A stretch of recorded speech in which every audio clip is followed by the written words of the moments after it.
আধা ঘন্টা থাকবো নি। অ্যাকচুয়ালি আমাদের ভগৎ সিংয়ে যে কোভিড কেয়ার সেন্টার আধা ঘন্টা এক ঘন্টা থাকবো। সেটার ইনচার্জ হলেন আমাদের মেডিকেল সুপারিনটেন্ডেন্ট। তো সেখানে তো অনেকদিন যাবতীয় পেশেন্ট ট্রিটমেন্ট হচ্ছে এবং পাশাপাশি গত 4-5 দিন ধরে আমাদের ডাক্তার এবং নার্সদের মধ্যে অনেকে ইনফেক্টেড হচ্ছে, তাদেরকেও সেখানে রাখা হচ্ছে। তো আমরা মূলত কথা বলতে এসেছিলাম যে সেটার আরও বেটারমেন্ট কীভাবে করা যায়, ম্যানেজমেন্টে কীভাবে আরও লোক প্রয়োজন হলে আরও ঢুকিয়ে কীভাবে সেটা আরও ম্যানেজমেন্ট করা যায় ভালো। আরেকটা যেটা ইম্পর্টেন্ট, আমরা মেনলি এসেছিলাম যে ডাক্তাররা যেহেতু এখানে আসছে, তারা ফ্রন্ট লাইনে থেকে কোভিডের সাথে যুদ্ধ করছে, তো তাদেরকে একটা আলাদা ফেসিলিটি যাতে রাখা যায়, অন্যান্য সাধারণ পেশেন্টের সাথে একসাথে না রেখে তাদেরকে আলাদা রুম দেওয়া যায় কি না, সেইভাবে মেনলি আমরা কথা বলতে এসেছিলাম। তো সেখানে দেখা গেলো যে কয়েকটা রুম ছিল আলাদা, সেগুলি অলরেডি ফুল হয়ে গেছে। প্রায় 12 জন ডাক্তার ইনফেক্টেড হয়ে সেখানে ভর্তি আছে।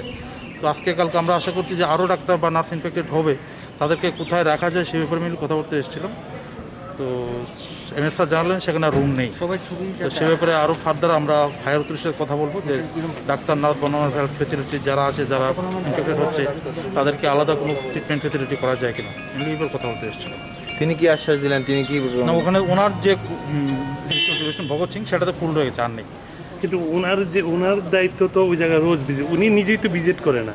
না, ওনার দায়িত্ব ভিজিট করে না, ওটার ইনচার্জ রয়েছে। ইনচার্জ থাকলে ওনার ইনচার্জকে কখনো দেখা যায় না যে ইনচার্জ নিজে ভিজিট করতে। সেটাও কথা হয়েছে যে ইনচার্জ যেন দেওয়া হয়েছে, উনি সেখানে ক্লাসের দায়িত্ব থাকে, মানে দুইটা দায়িত্ব একসাথে দেওয়া হয়েছিল। তো আমরা কথা বলেছি যে ইনচার্জ যিনি থাকবেন, আগে 2 জন থাকতো, এখন 1 জন করে দেওয়া হবে, এবং উনি এজিএমসিতে কোনো দায়িত্ব থাকবেন, এই 15 দিন শুধু সেটার দায়িত্ব থাকবেন।